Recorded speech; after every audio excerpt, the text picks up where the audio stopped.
आचरा पसारी दया मांगिल हो घरमा जाए के बेरिया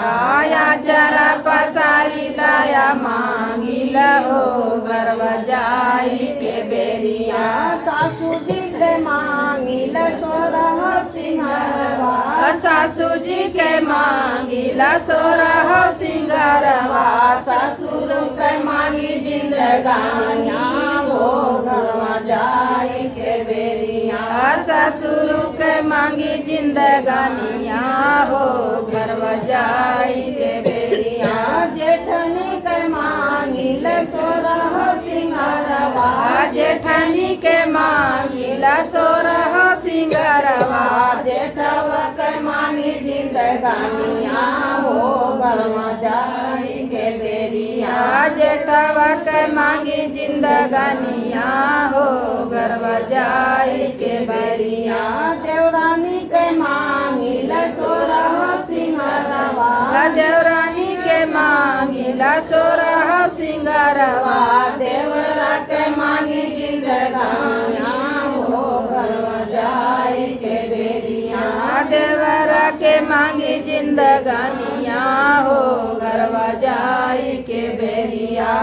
नदी के मांगिल सोरह सिंगारवा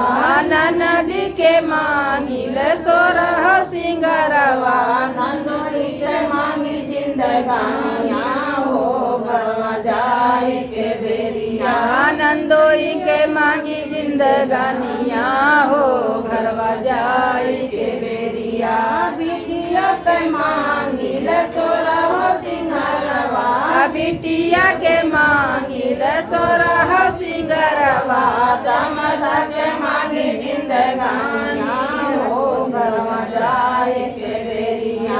दामदा के मांगी जिंदगानिया हो घरवा जाई के बेरिया पतोहिया के मांगिल सोरह सिंगारवा पतोहिया के मांगिल सोरह सिंगारवा बेटावा के मांगी जिंदगानिया हो घरमा जाए के बेरिया बेटावा के मांगी जिंदगानिया हो घरवा जाई के बेरिया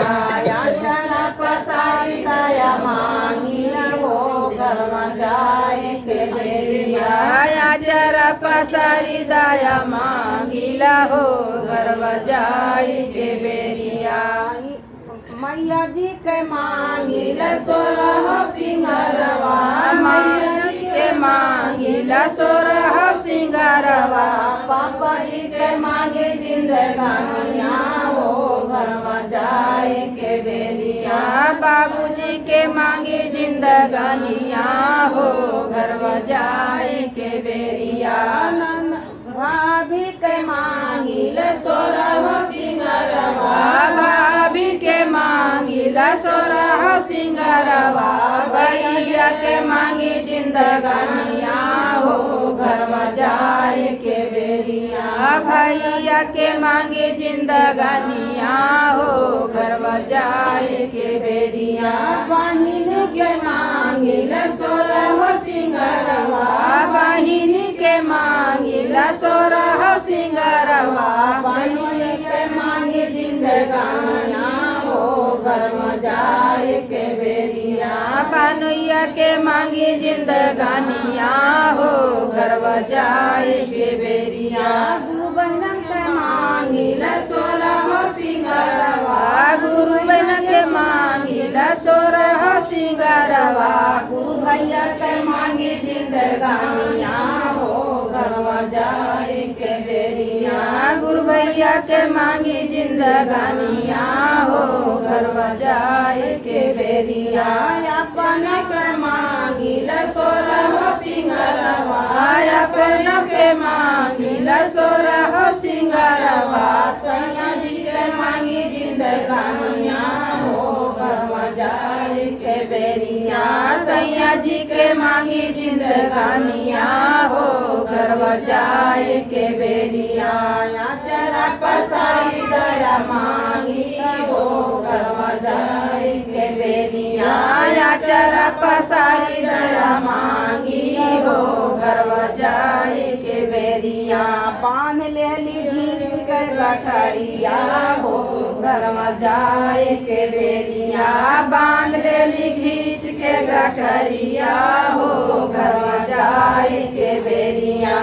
ई गठरी जाई आंगना में खोलबै ई गठरी जाई आंगना में खोलबै भारी जाई महलाया दरिया हो घर जाए के बेरिया भारी जाई महलया डरिया हो घर जाए के बेरिया गठरी जाई से जिया पे खोलबै गठरी जाई से जिया पे खोलबै ले लगी है गोदी में लाला नवा हो घर जाए के बेरिया खेले लगी है गोदी में ललनवा हो घर जाए के बेरिया गठरी जाई चर्चा में खोलबै गठरी जाई चर्चा में खोलबै कोई जाई गुरु दर्शनवा हो घर जाए के बेरिया होई जाई गुरु दर्शनवा हो घर जाए के बेरिया पहिले में दया मांगियो दूसरे में चर्चा पहिले में दया मांगो दूसरे में चर्चा तीसरे में नामल पढ़नामा हो घर जाए के बेरिया तीसरे में नामन पढ़नामा हो घर जाए के बेरिया आचरा पसारी दया मांगे हो घर जाए के बेरिया आचरा पसारी दया मांगे हो घर जाए के बेरिया बोलो श्री गुरु महाराज की जय।